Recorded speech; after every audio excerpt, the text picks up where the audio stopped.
Grant Whitaker's polished shoes grind against the bridge's steel beam. One more step forward, and the billion-dollar empire he built, along with the man himself, will vanish into the black water below. He thinks it'll be clean, final, invisible. But then, out of the night, a voice cuts through. "You're not even good at quitting, mister." Grant jerks his head. A skinny kid in a torn hoodie leans against the railing, a gum wrapper folded between his fingers. Black skin, sharp eyes. Maybe 12, maybe 15. It's hard to tell. Grant growls, "Go away, this isn't your business." The kid just shrugs. "You're standing in my spot." The billionaire blinks. "Your spot?" The boy flicks the wrapper, half a smile playing on his lips. "Yeah, where else am I supposed to practice not jumping?" Grant stares. For the first time all week, his mind hesitates. "You don't know what you're talking about." "Maybe not," the boy says. "But you're still here. That means somebody's listening. Don't waste the chance." The insult hangs heavier than the wind. For all his power, all his money, this stranger, this child, just called him out like a fraud. And Grant hates that it's working. The kid digs into his pocket, pulls out a penny. He flips it, catches it clean. Heads, "You tell me one true thing before you go." Tails, "I walk away and you can do whatever." The coin spins in the dim light, flashing copper and shadow. Grant watches it fall, his hands trembling. It lands in the kid's palm. Heads. The boy grins, quiet but firm. "So, what's one true thing, Mr. Quitting Billionaire?" For the first time tonight, Grant's silence feels dangerous. Grant spits a bitter laugh. "You want a truth? Fine. I built skyscrapers higher than this bridge. I can buy your whole block 10 times over. And yet, here I am. Does that satisfy you?" The boy doesn't flinch. He just keeps folding the gum wrapper into something sharp and pointed. "Cool story," he says. "But you didn't tell me about you. You told me about your wallet." Grant narrows his eyes. "You think you know pain. You're a street rat. I've lost more than you could ever dream of." The boy looks up, unbothered. "And still, you're the one up there trying to disappear. So maybe money and pain cancel out. Maybe it makes you the same as me." The billionaire's jaw tightens. Nobody has ever spoken to him this way. Not board members, not rivals, not even his ex-wife during the divorce. Yet this kid, this nobody, dares. Grant scoffs. "Why are you even here?" The boy folds the wrapper one last time, holding up a tiny silver star. "Because people like you think stars are dead things. But look." He opens his palm, the little foil glimmering under the street lamp. "You can still make one from trash." Something twists in Grant's chest. Against his will, he's listening. "You're wasting your time," he mutters. The kid just pockets the star. "Or maybe you're wasting yours." The city hums below, traffic far away, as if the bridge itself has become a stage for a duel. Power versus innocence. Despair versus stubborn belief. Grant feels cornered by a boy with nothing but a star made of garbage. And somehow, the boy is winning. The silence stretches. The wind claws at Grant's coat. He's ready to turn away, to end this farce when the boy leans closer. "I know why you should live." Grant snaps back, startled. "What did you say?" The boy's tone is calm, almost casual. "I know why you should live, but it's not free." Grant barks a laugh, raw and sharp. "You think you can bribe me with playground wisdom?" "Not bribe," the kid says. He flips the penny again, steady and deliberate. "Trade. Truth for truth. You tell me something real, I'll tell you why you shouldn't jump." Grant glares down at the dark river. His empire couldn't buy back his daughter's breath, couldn't silence the guilt that has eaten him alive, and now a ragged kid wants to barter with truth. "Why would I play your game?" he growls. "Because," the boy says softly, "what you need isn't a plan, it's a truth. And maybe I'm the only one who can give it to you." The words slice through the armor Grant has worn for years. He feels the railing cold beneath his palms, the void yawning below, and something inside him trembles. "What makes you so sure you know anything about me?" he whispers. The boy's eyes glint. "I don't need to know everything, just enough to remind you that someone's listening." The penny gleams between them like a tiny, fragile sun. And for the first time, Grant hesitates. Not because of fear, but because of a sliver of impossible hope. The boy leans in, steady. "Tell me one true thing, mister, just one. Then I'll tell you why you're still needed." The city roars on, oblivious. Grant opens his mouth. The penny burns in Grant's palm. He wants to throw it back, to laugh this boy into silence. But the kid's stare, steady, unblinking, pulls something loose inside him. Grant exhales, a sound jagged as glass. "One true thing." His throat tightens. "I wasn't there." The boy tilts his head. "Wasn't where?" Grant's voice cracks. "At the hospital. My daughter. She begged me to stay. But I had a board vote. One more deal. One more empire to protect. And when I came back," his chest caves inward, "she was gone." The words detonate in the cold night air. For years, he buried that sentence under glass towers, under headlines calling him untouchable, and now it sits raw between him and a boy with nothing. The kid doesn't smile. He doesn't mock. He just sits down on the bridge rail, folding a crumpled stock report into the shape of a bird. "So that's the truth," he murmurs. "You left, and it broke you." Grant's eyes blaze. "Don't you dare judge me." The boy shakes his head. "Not judging, just saying. I'm still here. You weren't there for her. But maybe you can be here now." The little paper crane flutters in the wind, fragile, absurd. Grant stares at it, and for a heartbeat, he sees his daughter's hands, small and trusting, folding origami in the back of the car. The confession rips him open, but for the first time in years, it feels like oxygen is reaching inside. Grant whispers almost to himself, "I wasn't there." And the boy answers steady and quiet, "I am." The words linger like smoke. Grant's chest heaves, raw from a wound he thought sealed forever. For the first time in years, he isn't rehearsing boardroom speeches. He's simply broken, and somebody has seen it. But from the far end of the bridge, voices rise. Teenagers with phones filming. "Hey, it's the Billionaire Freak Show. Cry harder, man." Grant stiffens, shame igniting. The old armor rushes back. His mind snarls. "See? Even your grief is a spectacle." The boy doesn't even glance at the crowd. He just bends down and ties one of Grant's shoelaces that had come undone. "Don't trip," he mutters. Grant glares. "You think this is a joke? They're laughing at me." The boy looks up, calm as stone. "Let 'em. You're not talking to them. You're talking to me." A voice from the crowd jeers, "He's manipulating you, man. He just wants your money." Grant freezes. The doubt hits like a hammer. Maybe they're right. Maybe this kid is just playing him, spinning words to survive another night. But the boy shakes his head slowly. "If I wanted your cash, I'd already be digging in your pockets. I don't want your wallet. I want your truth. That's worth more." The taunts fade into background noise, but Grant's pulse still pounds. His body leans toward the water, old despair clawing for dominance. Then the boy speaks again, softer this time. "They can call it whatever they want. Imagination, lies, pity. But maybe imagination is mercy. And mercy's what you've been running from." Grant blinks. The crowd shoves and shouts, but somehow the words lodge deeper than the ridicule. He looks down at the tied shoelace. Small, simple, absurd, but steady. Hope flickers, a flame no bigger than a match, and Grant, trembling, doesn't snuff it out. The night deepens, and for the first time, Grant feels the water below isn't pulling. It's listening. The boy leans forward, his voice low but sure. "Tell me the memory you hide from the most. Out loud. Give it a name." Grant recoils. "No." "Yes," the boy presses, "because silence is poison. And you've been drinking it for years."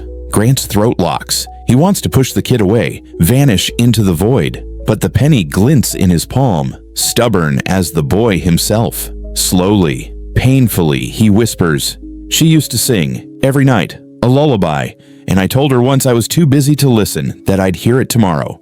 But tomorrow never came." The air seems to shudder. For a moment, the only sound is the city far below, and then, as if carried on the wind, the faintest hum of a child's tune curls in Grant's memory. He sways, gripping the rail, crushed under the weight of it. The boy doesn't look away. "Sing it now." Grant's eyes blaze. "Don't mock me." "I'm not. I'm giving her back to you. Sing it." His lips tremble. At first, nothing comes. Then, halting, broken, the melody scrapes out, half whisper, half sob.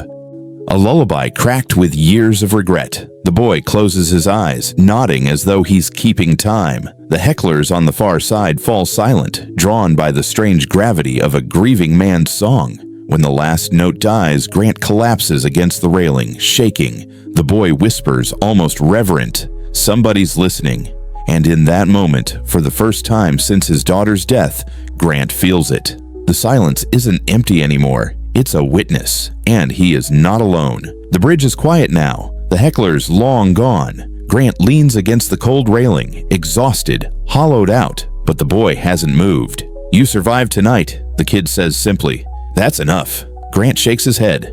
One night doesn't erase years. The boy shrugs. "It doesn't have to, just means you practice again tomorrow." Grant laughs, bitter. "Practice? What is this, a sport?" The boy flips open a ragged notebook, its pages smudged and worn. Inside are tally marks, dozens, maybe hundreds. "I come here every night," he says. "Each one I don't jump, I mark it down. Doesn't prove anything to anyone else. But to me, it's a record. I'm still here." Grant studies the faded marks. They aren't data for a report or numbers for an investment. They're survival, raw and stubborn. "Nobody would believe this," Grant mutters. "They'd call it an outlier." The boy's voice is steady. "They can call it whatever they want. I call it a life." The words lodge in Grant's chest, heavier than the skyscrapers he once claimed to own. The boy presses the notebook into his hand. "Start your own tally. Page 1, tonight." Grant stares down at the blank sheet. His empire never kept count of nights survived, only profits earned, losses cut. For the first time, he wonders what it would mean to track something as fragile, as human, as this. He pulls a pen from his coat pocket, the ink trembling in his grip. One mark. Just one. The boy grins faintly. "See? Proof enough." The next night, Grant comes back. He doesn't know why. Habit, maybe. Or the faint weight of the tally book in his pocket. The boy is already there, sitting cross-legged on the concrete. He doesn't look surprised. "Your turn," he says. Grant frowns. "What do you mean?" "You gave me your truth. Now I give you mine." The boy's voice shifts, softer than before. "Couple years back, I was the one up there, toes over the edge. Nobody knew my name. Nobody cared. But one man stopped. He didn't give me money, didn't give me wings. He just stood there, talking about how he once wanted to jump too. And he told me to wait. Just one more night." Grant's throat tightens. "So I waited, and the next night, and the next, and now." The boy gestures at the bridge. "Now I wait here in case someone else needs to hear it." The silence between them thickens, no longer empty, but full of something holy. Grant whispers, "You stayed alive. For a stranger." The boy nods. "That's the deal. Someone saves you. You save the next. Doesn't matter who. Doesn't matter how." Grant's hand grips the railing, not to lean out, but to hold steady. For the first time, he sees the boy not as a stranger, not as a nuisance, but as a mirror. Someone who had stood exactly where he stands and chose to live. And suddenly, the idea of saving just one more night doesn't feel impossible. Nights pass. No speeches, no ceremonies, just the two of them on the bridge, words traded like currency more valuable than gold. Grant tells stories he's never shared, not with his ex-wife, not with therapists, not with his own reflection. Malik, as the boy finally admits his name is, listens without judgment. Sometimes he answers with his own scars, other times just silence. But it's a silence that holds, not empties. One night, Malik pulls the penny back from his pocket, presses it into Grant's palm. "I won't always be here," he says, "but you will. And someone else will need this more than me." Grant stares at the coin, the copper catching the glow of the city. His throat is thick. "What if I fail? Then you try again tomorrow." Malik's tone is simple, unwavering. That's all any of us can do. The two sit shoulder to shoulder, the wind whipping around them, the city roaring beneath. For the first time in decades, Grant doesn't feel like a titan or a fraud or a man drowning in his own empire. He feels human, aching, fragile, and somehow still alive. No cameras, no headlines, no boardroom applause. Just a quiet pact made between two souls on a bridge, a pact to keep showing up. And in that quiet, Grant finally begins to believe that tomorrow might hold something worth surviving for. One night, Malik shows up late. His breath fogs in the cold, his hands shoved deep into his hoodie. Grant notices right away. Something's off. The boy presses the worn penny into Grant's palm. "Here, you keep it." Grant frowns. "Why?" "Because I might not come tomorrow, or the next day." Malik's voice is flat, but his eyes burn. "This bridge doesn't need me forever. It needs whoever's willing to stand here next." Grant shakes his head fiercely. "No, you don't get to disappear. Not after this." Malik smiles, the faintest flicker. "I'm not disappearing. I'm passing it on." He nods toward the coin. "Heads, you keep telling the story. Tails, you stop. But either way, it's your turn now."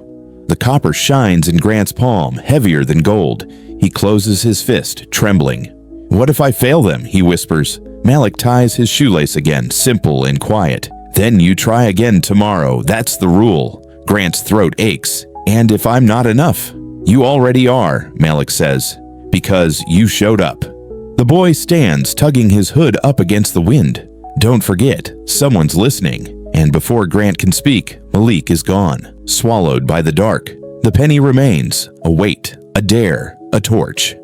Weeks later, Grant stands beneath the same bridge, not at the edge this time, but at the center with a small circle of strangers gathered around him. Homeless men, night shift workers, a runaway girl with bruised knuckles. No stage, no cameras, just stories. Grant holds up the penny, then lets it glint in the dim light. "This saved me once," he says, voice steady. "Not because of the metal, but because someone told me it meant I had to keep telling the truth."